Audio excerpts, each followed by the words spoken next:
नमस्कार, प्रणाम। मैं रीना पांडे झारखंड रांची से आज एक भोले बाबा का बहुत ही प्यारा सा भजन लेकर आई हूँ।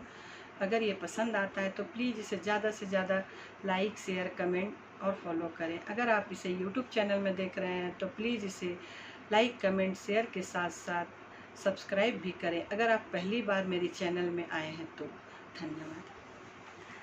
मन में हो गईले उल्लास, हम गईनी कैलाश।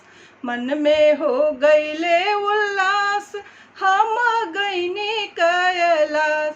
ओई जे शिवाजी के अजब कहानी देखनी।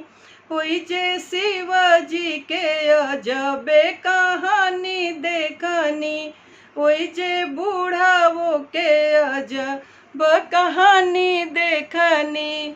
ओई जे बूढ़ाओ के अजब कहानी देखनी।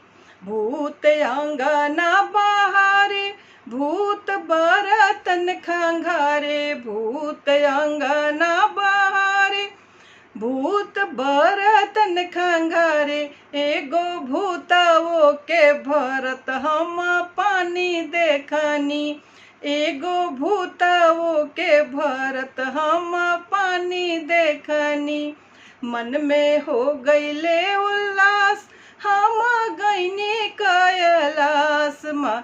हो गईले उल्लास, हम गईनी कैलाश। ओई जे बूढ़ाओ के अजब कहानी देखनी। ओई जे शिवजी के अजब कहानी देखनी। ओई जे बूढ़ाओ के अजब कहानी देखनी। एक मूस पे सवार, एक मोर धई के ठाड़। एक मूस पे सवार, एक मोर धई के ठाड़। एक बघवा पे बैठल हम जनानी देखनी। एक बघवा पे बैठल हम जनानी देखनी। मन में हो गईले उल्लास, हम गईनी कैलाश। हो गईले उल्लास, हम गईनी कैलाश। ओई जे शिवजी के अजब कहानी देखनी।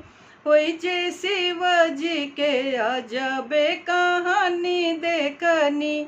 ओई जे बूढ़ाओ के अजब कहानी देखनी। धन्यवाद।